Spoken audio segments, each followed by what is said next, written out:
I've got quite a lot done this weekend. It's bank holiday, so I've had the past today, yesterday and Saturday on this, just fiddling about different bits and bobs. But the biggest thing that you'll notice is we've now taken the roof off.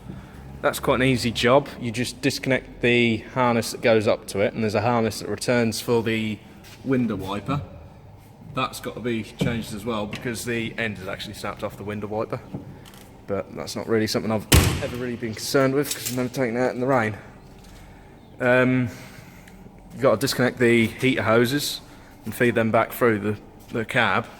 And then probably about a dozen bolts that hold it down, and then you just, well, pretty much, we just sort of shimmied it. One person, my dad was stood inside the cab and he was feeding it to me, and I was just sort of stood here and took it down, and now she's there. But we've also taken off a lot of other stuff, as you can see, because we've pretty much stripped out the cab, took off the pickup hitch, because that'll just be easier for the big paint up at the back end.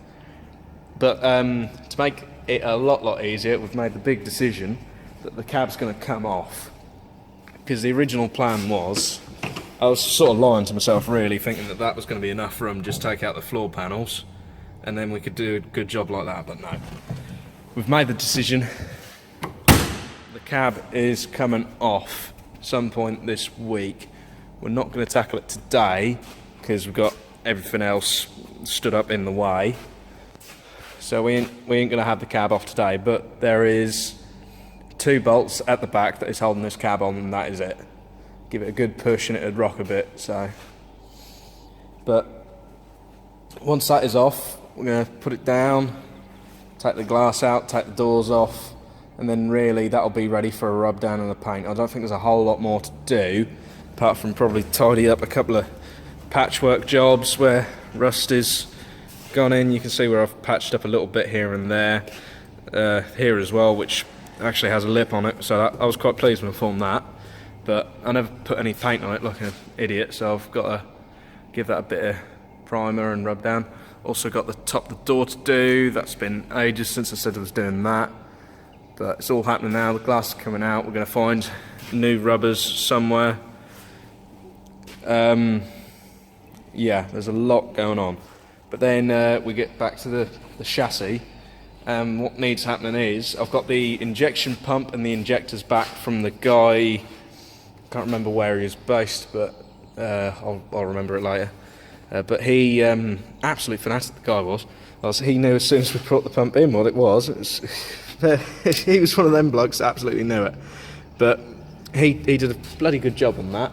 He said it's fairly worn up inside, so he reckons I'm going to be back to 60 horses now when that goes back on, which I'm looking forward to.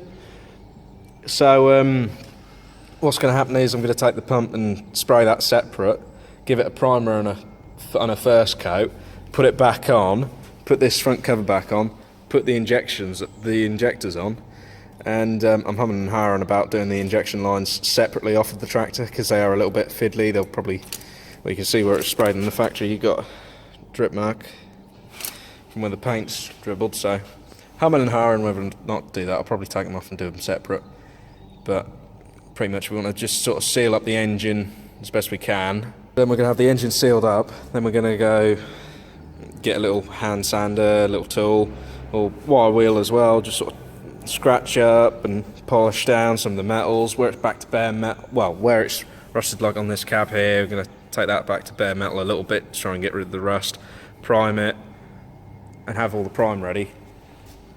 So pretty much anything we do on it, we're pretty much dragging it about because we've left it in neutral, got all the gear sticks removed. Yeah, I've done a lot, and it's a little bit annoying because I could have time-lapsed it like I normally do, but I left the time-lapse camera at work, which ain't handy when you're not there. So, but you can imagine just pretty much 3 days just taking all of this gubbins off, all the link arms, all the pickup hitch, everything out the cab. Had a right royal go at it, and disconnecting all the parts underneath, which in itself was a good effort because I'll go around the side of the brake pedals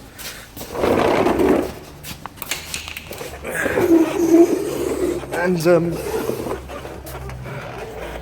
you can see we've had to disconnect the pedals completely, where it should have been a simple job of on this shaft. This is the shaft where the brakes pivot on. This is the brake that pulls and pushes it to engage. It should have been a simple case of, there's two rods that come down. It should have been a simple case to disconnect 2 pins here, but it wasn't as simple as that, because obviously this tractor's been about since 1982, so she's got a lot of years of muck build up around certain pins and stuff. It's the same around the other side as well with the PTO engage, just where there was a split pin and the pin was seized. So you'll see around this side with the PTO engage, we've had to take it off at the chassis.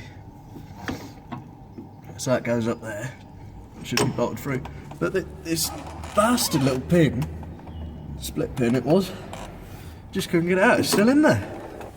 Just couldn't get at it. Once the cab's off, it's going to be easier to get at the leak this side, which is to do with this housing up here.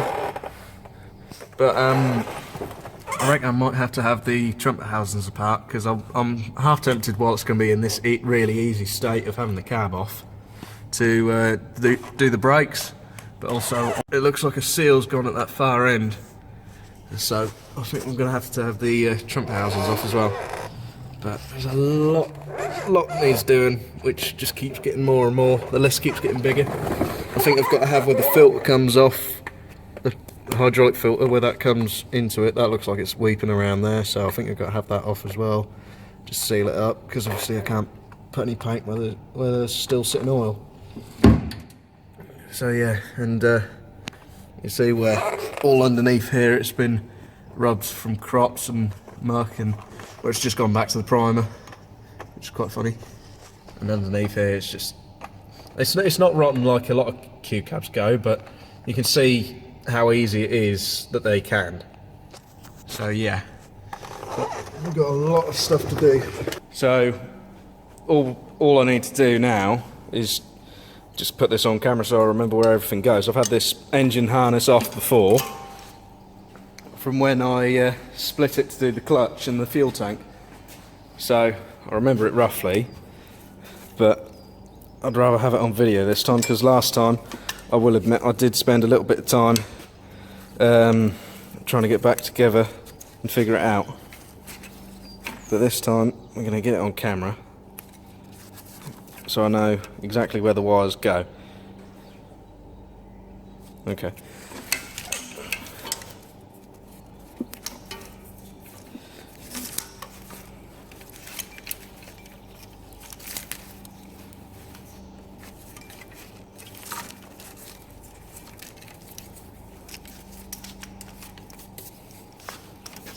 It seems simple enough, but bearing in mind I've never done it before, it was a little bit of annoying.